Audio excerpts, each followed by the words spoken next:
The views and opinions expressed in this podcast are those of the individual co-hosts and do not reflect the official policy or position of the Firearms Radio Network and or their employers. Viewer discretion is advised. This is especially true on live show. This is the After Action Project, and we're bringing you the student's perspective on firearms training. This is the podcast that takes you inside the eyes of the student and the mind of the instructor, from practical to tactical, medical to legal, and everything in between. If there's a course for it, this is your fly-on-the-wall After Action destination. This is the After Action Project.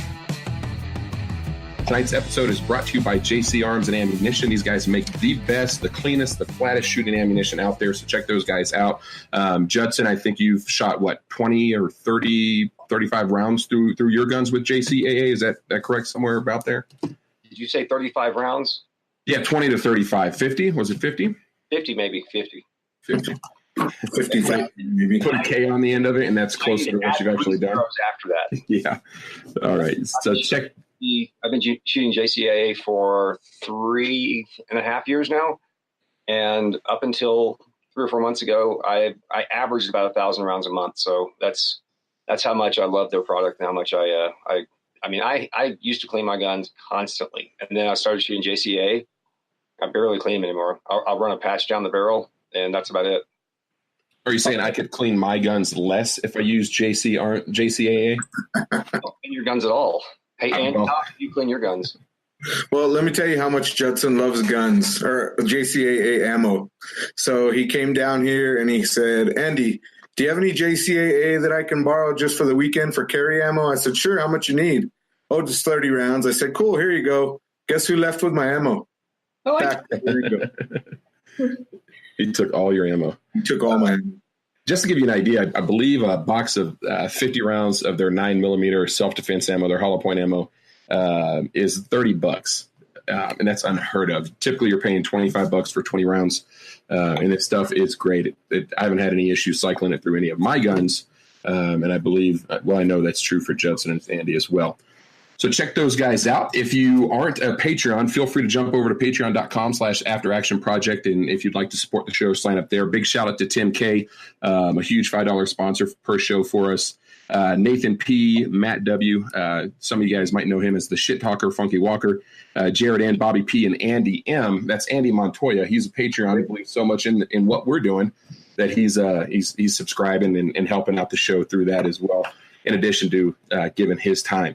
The last thing that we're going to ask you to do is give this thing a like, a follow, a comment, all that good stuff. Jump over to YouTube, subscribe to our YouTube channel. The links are down in all of the descriptions and all that good stuff. So tonight we're going to be reviewing the Girls with Grit program. Jayme is a San Juan County Sheriff's Department's public information officer. She's also the lead instructor and heads up the Girls with Grit program up there in San Juan County. Tell us a little bit more about that, Jayme, if you don't mind. Yeah, definitely. I'm Jayme Harcrow. I'm the Public Information Officer over at the San Juan County Sheriff's Office and the Director of the Girls with Grit program. Girls with Grit stands for the acronym GRIT is Guts, Resilience, Intuition, and Tenacity. And we created the program as a self-empowerment program for women and trying to get ambassadors for the Sheriff's Office. And in a political office, there's no better ambassadors than women. I feel like it's kind of a market that's not hit with law enforcement, and we don't have law enforcement in general is just not, there's not a whole lot of women in it. And so to really connect and reach out to women in the public, we knew that would be really successful for us. And it's turned into something way bigger than I could have ever even imagined.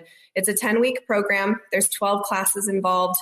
We cover anything from self-defense to personal safety and awareness, home security, firearms. We do an entire day of proper grip stance and making sure that we start with a low caliber and working all the way up through and letting them shoot our MP5, a fully automatic even. So we get to have a lot of fun. We do an active shooter class and cover a lot of the run, hide, fight, and also a soft target, hard target, and how to carry yourself, and also drug recognition and awareness. We cover a lot of local crime and a lot of local cases. We go as far as to covering sexual assault and domestic violence, internet crimes against children, technology crimes. So it's really this huge packet of knowledge that we just feed to these women over a course of 10 weeks. And the classes run every Tuesday night in a 10-week period from 6 to 9 o'clock. So we really get to take these women out of their homes and bring them into our home and welcome them to the sheriff's office and feed them, make it fun, and then really just blow their minds with as much information as we possibly can. That's great. That's amazing. I wish we were closer. As I said, I would like my wife to take that course. So Jayme, do us a favor and introduce your student and tell us all about her. Yeah, absolutely. This is Meghan Crawford. We met actually during the Girls with Grit program. So this isn't somebody that I have known for a very long time that just did me this favor. When you guys originally asked me to come onto this podcast and talk about it, she was one of the very first people that popped into my mind. She was really passionate about the entire thing. She had friends that took it before, and it's all word of mouth. Women are amazing with social media and with word of mouth. And so when you tell one woman one thing, it doesn't have to just be a salon. They're going to go out and share the good news with other people. And she was a product of that. So she signed up for the course, and she was pregnant during it, but she was the best go-getter in the class. She was excited to do absolutely everything. She was willing and just had a really great attitude. And that's one of the biggest things that sticks with me is attitude, because you get so much more out of it. So I'll let her tell a little bit about herself and why she wanted to take the class. Yeah. I met Jayme, like she said, through the class, and just had a lot of women tell me, oh, you have to take this class. It's really amazing. They teach you, firearms and self-defense and all this. And I've always been a fan of just empowerment and getting information. And I actually had gotten my concealed carry about a year before taking the class. My husband had his when I met him, and just kind of encouraged me in doing that. And but that's kind of one of those things, you go and you get a great course, but it's a quick 3-day weekend thing, and then you're you've got a concealed carry permit, but you're just that's it. And this was I felt like this would take it a step further and just get some more good information. And that's what it was. It was super fun. We got to meet a lot of amazing people and just really felt like we were brought in as a part of the sheriff's department. And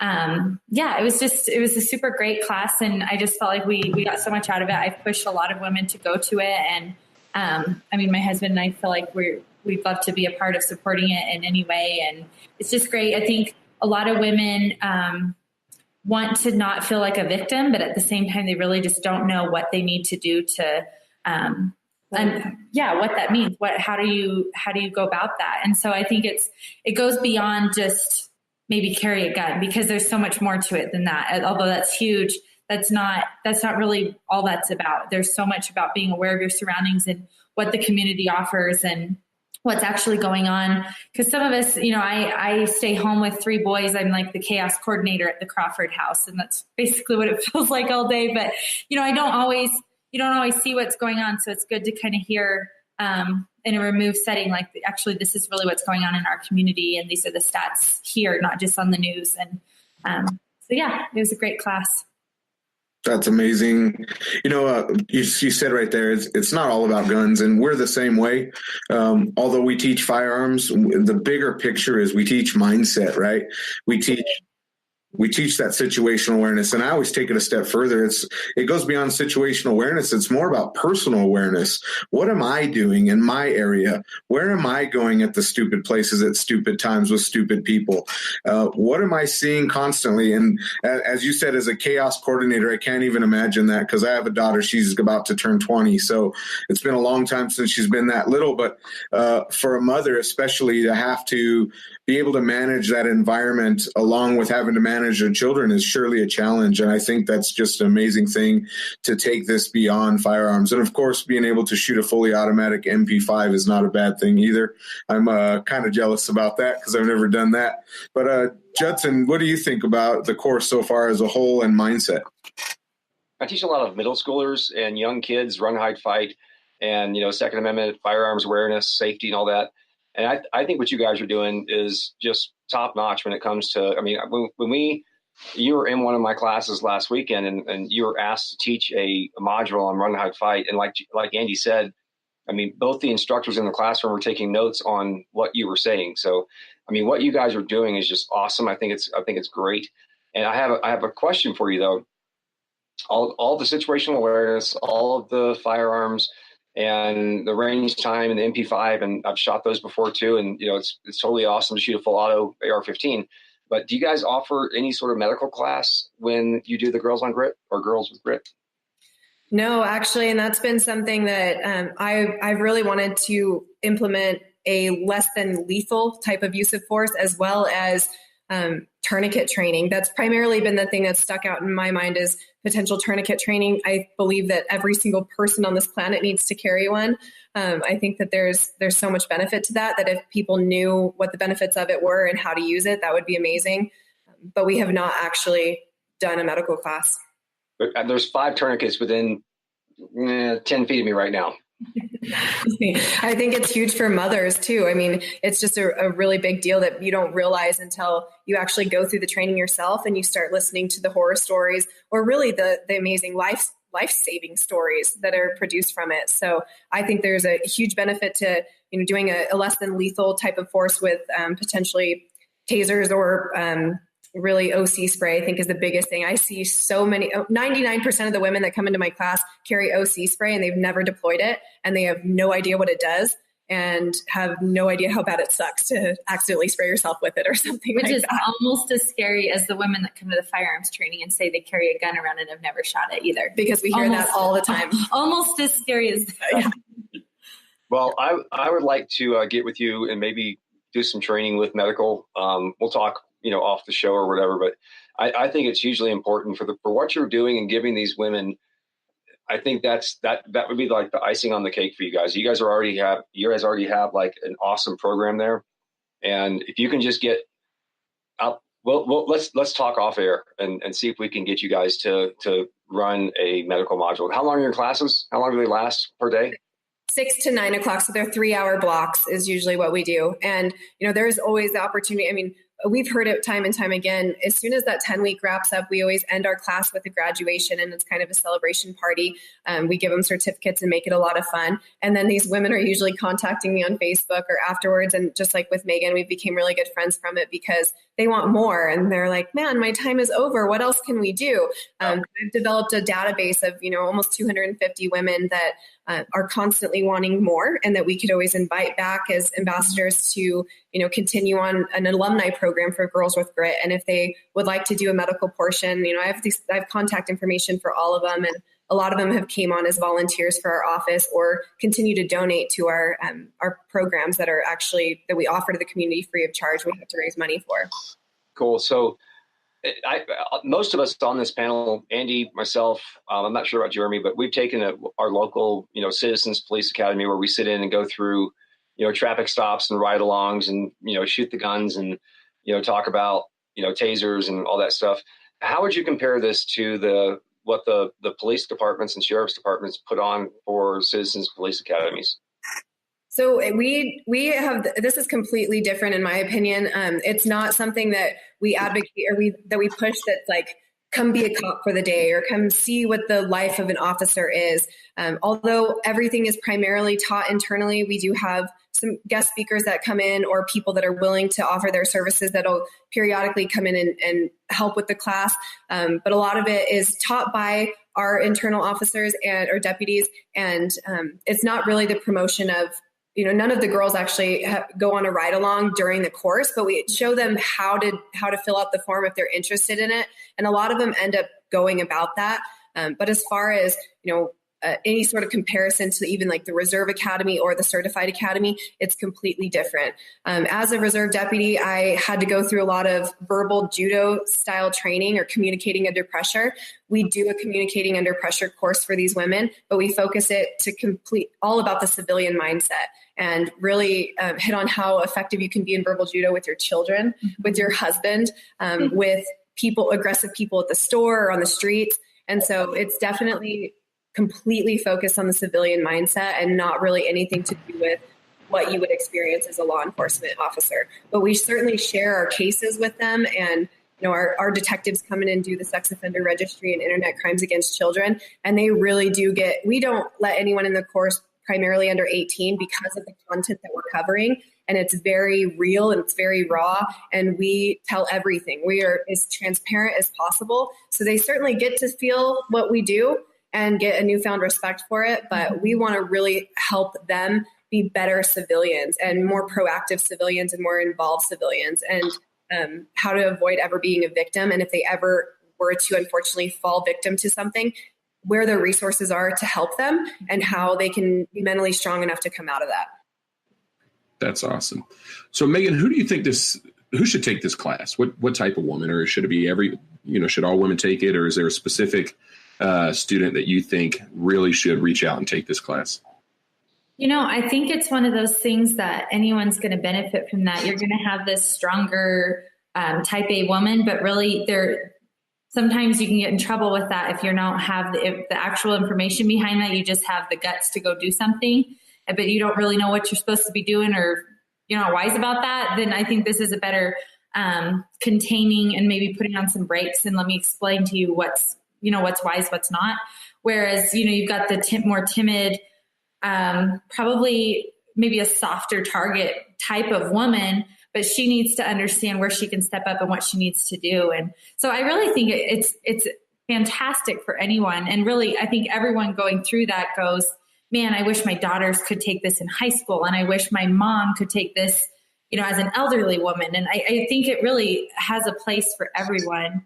Because we're all, no matter what your personality is, you're all walking in the same streets, and you're going to, everybody's got the same, some degree, chances of running into issues. And so, and that's the other thing with it. It's not just self-defense. It's also, as Jayme talked about, it's going to go through some victim stuff that I don't think you could go into a room of people where you don't find one person in there that has fallen victim to something you're discussing. And so I think it's huge for some people to understand where resources are in our community that can give them help, or people that are surrounding them help. So yeah, I don't really see that there's an ideal. I think we had everywhere from a 70-year-old woman to a probably 18, 17-year-old girl in the class. And I think everyone benefited from it.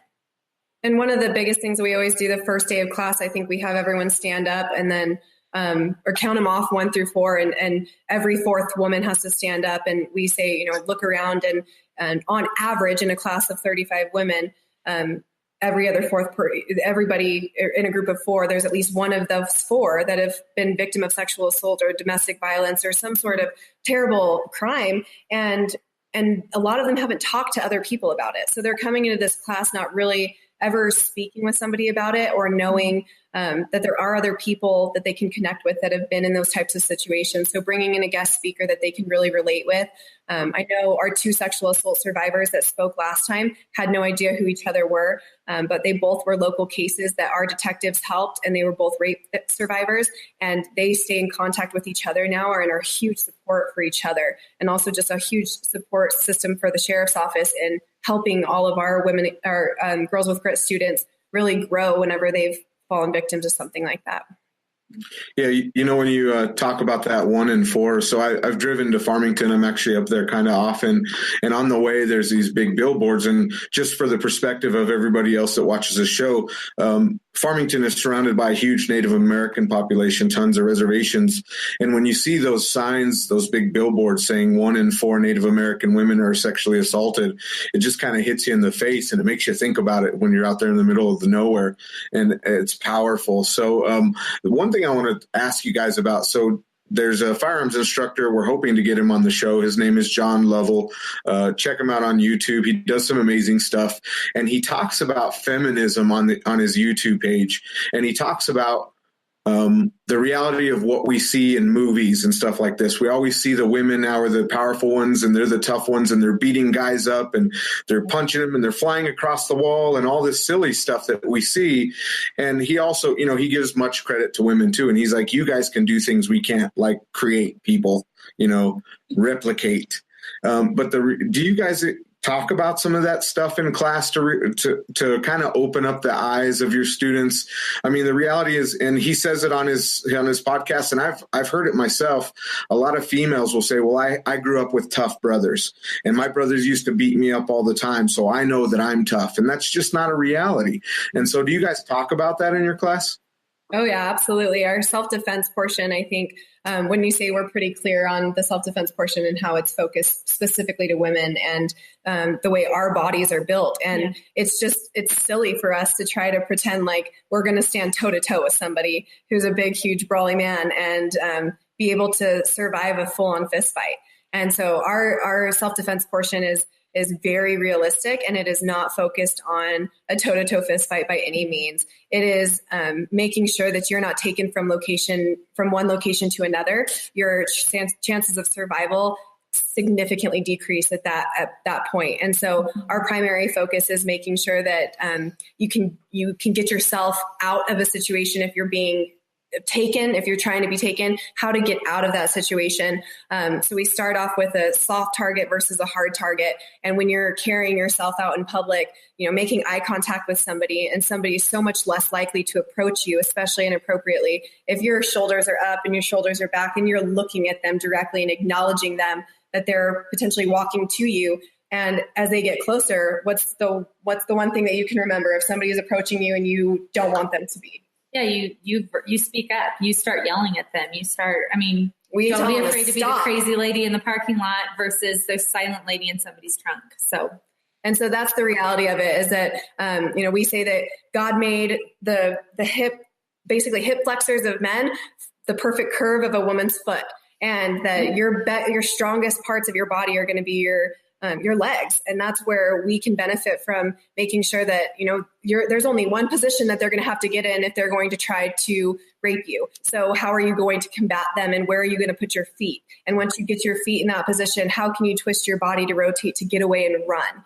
And to be making as much sound as possible, and really trying, it's never about a toe-to-toe fight, because in reality, that's insane if we think that we're going to win it. I'm on the streets on patrol with guys who are way, way bigger than me. And I am sufficiently armed in a way that, I need to fight with what I have to fight with in order to survive. And not everybody's going to be armed. And there's going to be a lot of women who are so much smaller that feel like they just are not even capable of it. And my co-director of the program, Sergeant Mitchell, how tall do you think she is? 5 foot nothing. Yeah. She's a little bit, I don't know. She's small, but she's a pistol. And I love getting her in those classes because we'll get our biggest deputy versus Candace Mitchell, she's an 18-year cop, and it is so fun. She's like a spider monkey, and she will motivate anybody to be able to get out of those situations and at least know that the fight is not over and you have the chance to survive. And we don't unrealistically make them think that they're going to kick anybody's butt. Right. That's awesome. That's an important thing that I kind of went into that because my husband was actually laughing as I was leaving to go to this class, the Saturday self-defense portion that we did. What do we call it? Girls on Guard. Girls on Guard. That's right. They come in and train, and definitely one of the most fun parts of this class. But he was laughing going, okay, but seriously, I'm 6 foot tall and 100 pounds more than you. Nothing you're doing there is going to stop me if I really wanted to hurt you, or obviously not in a husband, but just if I were a man trying to hurt you, I could do it regardless. And that really wasn't the point or the takeaway that, in a remote area that you could take down a man. And that's not what it was about. As Jayme said, it's more about situational awareness. How do you potentially, if you're going to at least fight back, there's a much better chance that somebody's going to go away. And clearly, I went and got a concealed carry license because I'm aware I'm a woman and I'm going to lose in a fair fight with a man. So it's not giving you that false confidence that, hey, now I did a 3-hour class with Girls on Guard, I could take down any man that tried to hurt me. It's not really geared that way, which is good. Right. Yeah, we had another instructor on. He taught a baton class, and he said you always got to fight like the third monkey. and it's the third monkey on the ramp to Noah's Ark, so, and that's something that's really cool that you guys seem so passionate about. And I actually love this. Something really quick, and I'll turn it over to Jeremy. Have you ever thought about, Jayme, doing this maybe in video format and getting this out nationwide? Because I think there's an opportunity there. I really do. Like I said, my job has been so intense with the sheriff's office that I'm on call 24/7 and really wrapped up heavily in a lot of the things that we do there. But I see the potential for it, and I think that that's a great idea. I would love to get behind something like that, and the possibilities are endless. We talk about that often. Is that the number one thing I hear in evaluations? We do an evaluation after every single portion of this class. So during the meeting you guys this last weekend and you guys having evaluations, I understand how important those are. But every single one of them says, we need this in the middle schools. We need this in elementary schools. We need some sort of program for this, that, and the other. And this could be full-time, all the time, and I think video format would be really beneficial, especially because I do love it so much. Talk to us a little bit about the time commitment that it takes. You said it's a 10-week program. What time do the classes typically start? What time do they get out? And then what do students need to bring with them, if anything? Yeah, so it's like I said, 10-week program. There's 12 classes. The classes are on Tuesday nights, and they're from 6 to 9 p.m. And so one of the things that we really wanted to do when we decided to develop a program for women was make sure that, a lot of times, and not in every situation, but in a large majority of it, these women are worried about their kiddos or their spouses at home, and what are they going to do for dinner? So we always encourage them, leave the kids and husband at home and come have dinner with us, and don't worry about anything. So they don't have to bring anything but themselves. And I always ask for a good attitude, and the class is 100% free of charge. So it's very difficult to get into these classes. Especially with as much PR as we've done for it and as much promotion as we've done, really it's been primarily word of mouth. So the classes fill up insanely quick. And I ask anybody, if you think you're going to miss more than 2 classes, please be respectful of those on the wait list and let them take it now, and you take it when you're at a better point to be able to attend, because I work really hard to make sure that donations are coming in. We work with businesses that are really prideful of the sheriff's office and prideful of this program, and they donate dinner just every time religiously. They'll donate dinner to 40 to 45 people. So we're feeding all of the students, and we're feeding all of our instructors and all of our volunteers that help. So I have a team of 90 volunteers at the sheriff's office, and I can call upon any of them at any time to come and help me out with the program. And they're always very enthusiastic to do so. We provide them with a binder. We provide them with a USB port to store photos on. So I take pictures throughout the entire thing and really try to build a good memory base for them, and then also give them PowerPoints and handouts for curriculum for them to always look back on. And always ask them to stay involved on our social media, and we highlight what they're doing every week and telling these businesses thank you and stuff. So really they don't need anything other than their attendance and good attitude, and we really take care of the rest, and the community really jumps behind this program and helps us take care of it. That's awesome. My question to you, Jayme, is you talked about the donations and the volunteers and the free dinners and all that stuff. And I'm sure that the department probably provides the ammo and the guns for the range day unless they do something else, but that's not really the question. The question is, this podcast is going to go national outside of Farmington. So if somebody wanted to support your Girls with Grit program, how would they do that? How would they donate? How would they get involved? So the sheriff's office has a 501c3 nonprofit organization that is supportive of it. It's called the San Juan County Sheriff's Office Foundation, and they are the driving force behind our fundraising. So anybody that wants to make a donation to the Sheriff's Office Foundation, it's a tax write-off. It is a 501c3. Like I said, they've been a 501c3 status since I think 2011 is when the organization started. It's comprised of 10 leaders throughout the community that want to go out to different businesses and partner with us. So they have a website. It's www.sjcsfoundation.com. And there's a donate button on there. Our Facebook page, we're constantly highlighting them as well. They have their own Sheriff's Office Foundation Facebook page. All the donation links are on there.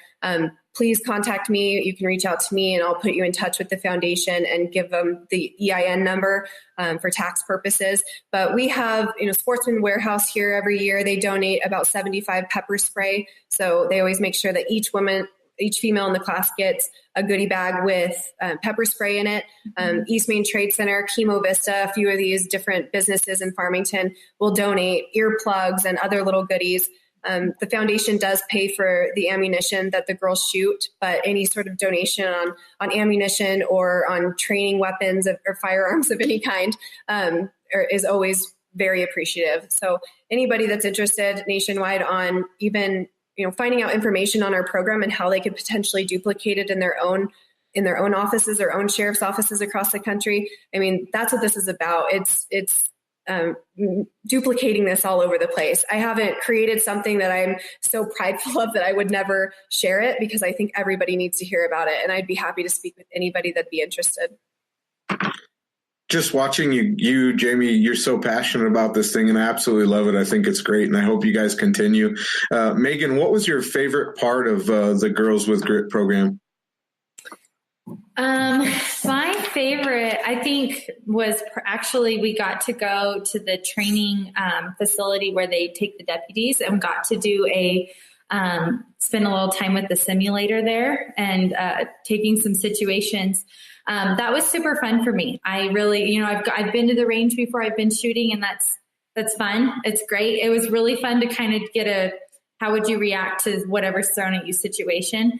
And I went, they really encourage ladies to bring a friend or do it with a family member. So you've got somebody at the beginning of class while you get to know, really after 12 classes, you get to know everybody. But I had a couple girls with me, and that was probably one of the turning points for our discussion on what would you want, how do you feel like you need to arm yourself, or, is pepper spray sufficient? Would you want to get a concealed carry and that kind of situation? And that, I think, was the defining point for them, the ladies I was with, saying, wow, I guess at that ATM, I literally freaked out and they shot me. So I would have, in that situation I was given, I would have been in trouble. And it really made people think, and it was fun for me. I also got a good laugh out of, as Jayme mentioned, I was pregnant during this course, and I got to make the guys teaching this a little nervous, because I jumped on the floor and totally freaked everybody out. And of course, the women knew I was fine. I wasn't that pregnant, but it was really fun to watch the deputies get really nervous that I had just, that's awesome, done something terrible. But that was super fun. I think probably the other two favorites are always the shooting day and then the Girls on Guard. Those are the two Saturdays. So Jayme mentioned there are 10 classes or 10 weeks, but there are 12 classes, and that's because they do 2 Saturdays in addition to that. So those Saturday days are longer. It's a shooting at the shooting range, and then also doing the Girls on Guard self-defense, more hands-on, and then also an active shooter, which was very eye-opening, a really good, what would you do in this situation type of thing. That really was helpful. And, I took my class before the Aztec shooting. So we live here in Farmington and very close to Aztec. And that high school shooting that happened last year, that was a really interesting situation that I just thought, wow, you always think, what would you do in those situations? And after taking this class, I have a very distinct idea of what I would do in one of those situations. God forbid ever. But it gives you the opportunity to think through it. So that was also another, I think anytime you're doing active stuff in the class, which clearly you can't do that the whole time, there's a lot of just detectives or people coming in, giving you lots of good information, but the hands-on stuff like that is always super fun. So total participation involvement. Yeah. Judson, you're muted. I know you had a follow-up question here. I think my follow-up question was, can I take the course? That was the one thing when she mentioned the simulator, I actually didn't even talk about that at all. And we have a large, it's almost like a big movie screen, and it's interactive, and we put all of our deputies through it, and it's really amazing actually, because the firearm is gas chambered, so it pops just like it has recoil, and it sounds like a real gun. And then pepper spray, and whenever you spray the pepper spray, you can see it on the screen, and then you can do low light training. So if you shine the flashlight at the screen, it'll light up. And so we always scare the tar out of the women by putting them in a situation where they're laying in bed, And then all of a sudden you hear glass shatter. And then they have to go get the gun out of the safe and open the door and walk through the house with the low light and walking down the stairs and how they can search through it. And it really makes them start to think, because their heart starts beating through their chest, and you can hear them even talking through it and then screaming whenever they shoot the gun or don't shoot the gun. And these women really get to find out where they are mentally and really get to work through that. We put them through quite a few different scenarios and then wrap it up with some zombie headshots and get to have fun with it. So that simulator is extremely effective for people to find out if you are going to carry a gun and you're walking down a park and somebody's walking behind you and pulls a firearm on you, how quick can you get your firearm out? So it's so much more than, okay, great, you're going to choose to shoot a firearm, you're going to choose to carry a firearm. Are you going to continue to train with a firearm? Because if you don't, you can see how beneficial or detrimental it could be. Is that the FATS training scenario, the FATS training system? Yeah. I've been through Milo, which is a very similar thing. It's just a different software. But Jayme, really quick, I just want to mention to you, then I'll turn it back over to Jeremy. I know he has a question for you. You mentioned Chemo earlier, the gun store down there in Farmington. Is it Chemo Sabi? Is that right? No, I believe it's called Chemo Vista Solutions. That's right. So next time you go in there, mention my name to the owners. And we have been talking about possibly doing some training with them. And I would love for you to be involved in that. So just as a segue off of what you had mentioned earlier about Chemo Vista, when you go back in there, if you talk to the ladies that own that joint, mention my name and just let's see if we can work together and get some more training going outside of the Girls on Grip. But Jeremy, I'll turn it back over to you. I know you had a question. Yeah, just, we talked about the course format being 3 hours on Tuesday nights. So how much of on Tuesday nights, is it all lecture based? Is it hands on hand or, hand to hand? Are you guys doing some hands on stuff, reality based scenarios? What does that look like for the students during the 3 hours over the course of the 10 weeks? So we break it down from, usually we do a couple, like right off the first off the bat. Our next class is September 11th, and we're going to start with just basically an introduction to what the course is, go into a big tour of the dispatch center and how our dispatchers are involved in law enforcement, and really break it down from the very beginning. So we cover dispatch and what 911 does and how you can be a really good person, how you can be a good caller whenever you call 911, and how you can help these dispatchers and what they actually do. We play some calls of real 911 scenarios and really get to show these women exactly what's behind the scene on that. And then go into Crime Stoppers and different avenues of reporting tips and reporting crimes to people, and how you can partner with law enforcement as a deterrent to crime right away. And then we go into our sexual assault, domestic violence. A lot of these are guest speakers and just people talking to the class. So the first two classes are really strictly classroom based, and a lot of conversation and getting to know each other. Not a whole lot of hands-on, just kind of a whole lot of eye-opening. And we really throw a lot at them first, and then we get them really motivated to be cautious of your self-defense and self-awareness through those sexual assault survivors and domestic violence speakers. And we go into self-defense portions soon after that. So we do a couple classes and then some hands-on and reality-based training. Hold on, I need a drink, sorry. I spent too much time at Chuck E. Cheese this weekend, and I think that it gave me a cold. Cooties good. We go into internet crimes against children after that, with our detectives coming in and really bringing in some raw and real information, and bringing our children into it, and really these women have a connection with children just in a different way than men do. And we really bring that to the forefront of what's going on in the world of social media and how easy it is to fall victim of a crime as far as technology goes. So a lot of those are also classroom style. But there's so much interaction with the detectives too, that it's not something that is death by PowerPoint. We really try to avoid that. And that's why we do the evaluations after every class, because I submit those evaluations to the instructor and let them know these are as real as it gets, and you're getting 100% of the information from every single one of these girls. And if you did too much PowerPoint, they will let you know. So they really make sure that they tweak that curriculum based off of the feedback.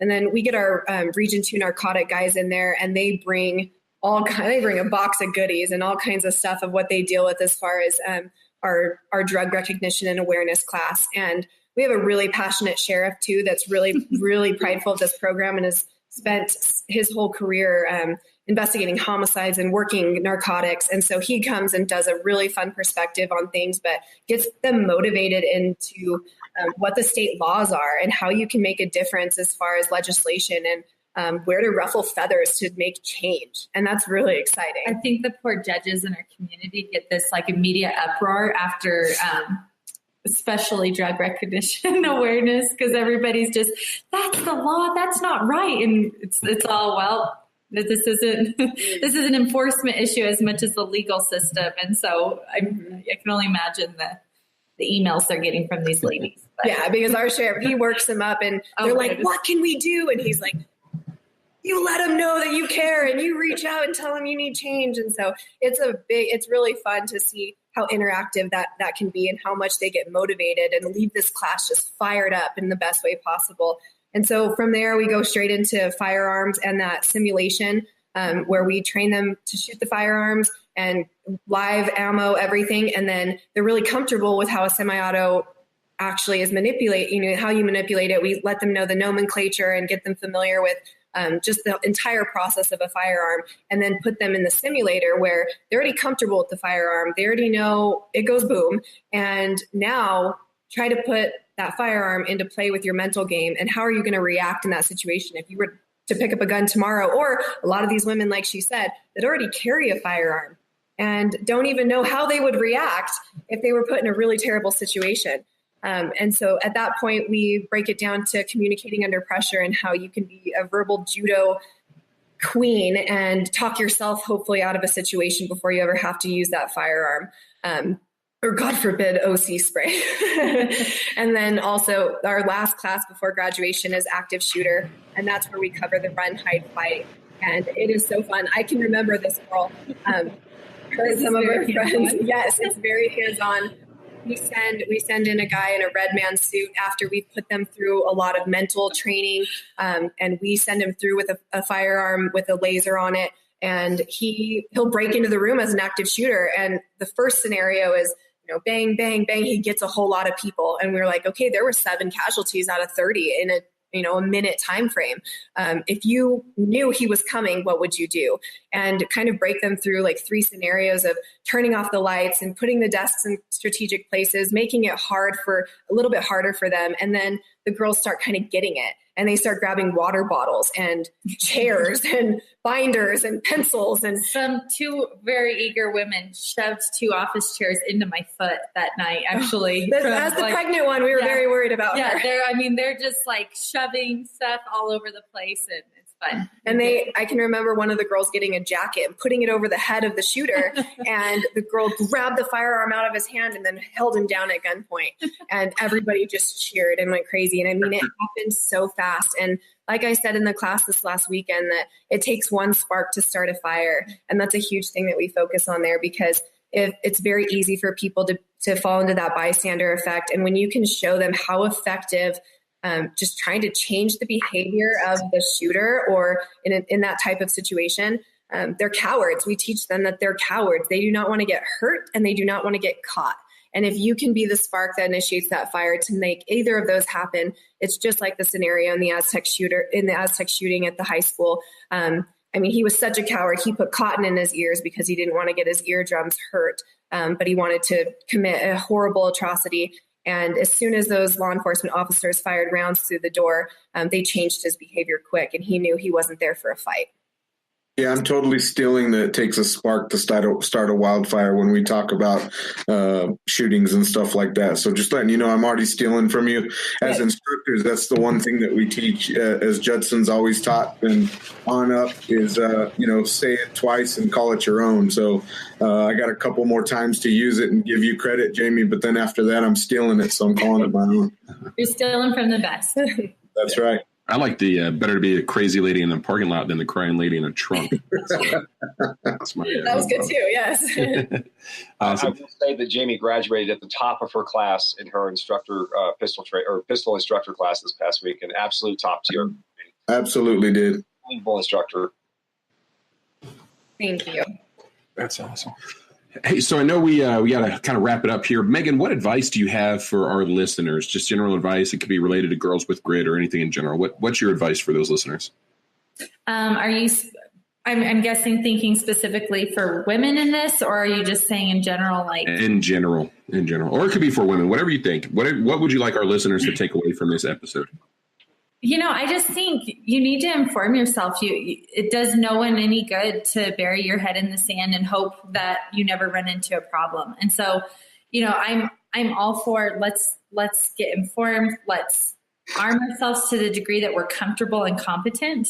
And then, I think get involved, get behind the sheriff's department. And even if a local place does not offer a class like this, I think there's always a way you can seek out information and ask to be trained in certain situations. And so I don't know. I think for the most part, I would just say, please be aware of your surroundings and figure out how you're going to be an asset to your community, to your family, and not fall victim to these just crazy people in this world. And I thank God that we've been, scared of these situations. And personally, I have, although we've had some close calls that I just make you think, man, what would I do? And what would have happened differently? What if we had been there? Would it have turned out different? I don't know. But just think. I think just be aware, look around you, and don't just fall victim to things. That's great advice. Same question to you, Jayme. What would you like our listeners to take away from this? I'm a big believer in being a part of something bigger than yourself, and it's going to motivate you to be a better person. And I enjoy people, and although I've seen the worst of some people, I've also seen the best of them. And I think getting involved in something bigger than yourself and getting behind an organization, whether that be the sheriff's office or an organization like the Well-Armed Women. I know that there's a group here of girls that are new to firearms and just trying to inform themselves. And when you take the initiative to put yourself out there and not stay comfortable, I think complacency is death. And if you can just continue to keep moving forward and better yourself, whether that be your mental game through education and just self-empowerment, or whether that be training and out on the range, every chance that you get, that's what it's going to do. You need to be able to prepare to protect yourself and prepare to protect your family. And ultimately, I think that we all have some sort of calling to protect our communities as well. That's awesome. Andy, Judson, do you guys have anything, any last minute words for our viewers? So first of all, I want to thank both of the ladies for coming on. It was a great show. Jeremy's our producer, and he has to spend hours in editing shows. A lot of times he gets rid of the uhs and the ums and the awkward mutes that we end up putting ourselves on mute and talking. So I don't know if you guys were watching the chat on the side, but we're kind of laughing that you guys kind of took over the show. And actually, thank you for that, because it just makes it so much easier for Jeremy to edit the show. So makes it a better show as well. So. Yeah, for sure. And the only general advice I have is take these ladies' advice. For you ladies that are out there in question, get with them and talk to them, follow the website, ask questions, and get involved and learn about these little tactics and these details that people do. Another good book, and I read it in recommendation from Jeremy, is called The Gift of Fear by Gavin DeBecker. And if you ladies haven't read it, it's an amazing book. It really teaches you. And I actually have my wife and my daughter, they're planning on reading it. And I was giving them small excerpts about it, about not only the criminal mind, a lot of the stuff that they teach you in that book, it's the players too. It's the guys that like to flirt with girls and work their way and take advantage of them too. So that's my recommendation for everybody else, men and also in general, read Gavin DeBecker's book. It's an amazing book. Yeah. So my parting, I don't know if it's advice or whatnot, but I would reach out and try to, for those of you that are listening, go back and rewatch this or re-listen to this again and listen to the voices of these ladies that have taken this class. And all of this stuff takes money. I mean, there's everything out there. I've been working with nonprofit organizations for the last, 20 years with foundations and donations and all that stuff. And if you can hear my voice, go back and look at the website that Jayme had talked about. Go there, $10, $15, $12. $100, whatever you can afford. If you believe in empowering these ladies to get out there and take these kind of classes, help this sheriff's department do that, because I think it's extremely important. And again, it all takes money. So if you guys can go out there and donate, $5, $10, $20 to this cause, it's just going to allow them to put on more classes, put more people through it, build a bigger training team, all that stuff that's going to get more people involved. So that's kind of my parting advice. That's great advice. If you're able to, definitely that would. There's no shortage of people out there that need this training, and it's a shame that it's 3 hours from Albuquerque, because I think it sounds like this is one of the better programs that are put on out there specifically for women. I took a seminar with William April last year, and he was talking about they did a study. They put some women through just like a basic women's only self-defense class, and then they recorded them walking through a scenario, and criminals chose those women who took that basic, that generic, poorly put on women's self-defense course. They became more likely to be chosen by criminals after taking that than the women that hadn't taken one before. And that's all of that is to reiterate the importance of a quality and a good women's self-defense program. Something that's realistic, that's not going to give women false hope, that's not going to sugarcoat things, and it's actually going to give them the skills and the tools to deal with the threats that women face specifically. So thank you all for doing that, putting that up there in San Juan. Hopefully we can steal it and get it down here in Albuquerque and some other places that need it. Everybody else, thank you for jumping on and watching today. We'll see you next week, same time, same bat channel, all that good stuff. Y'all stay safe. Man, we really hope you enjoyed listening to that episode as much as we did interviewing and having our guests on. Be sure to share this with your friends and family and head over to patreon.com/afteractionproject. We'd love to have you on as a guest panelist, and be sure to check out those other rewards that we have for our Patreons. If you're a recent graduate of a firearms-related training course and would like to join us on our show, or if you'd like us to review a specific firearm-related training course or instructor, shoot an email to show@afteractionproject.com. Remember to join a local firearms advocacy organization. As always, stay safe, shoot straight, and remember to secure your firearms so that unauthorized persons cannot gain access to them.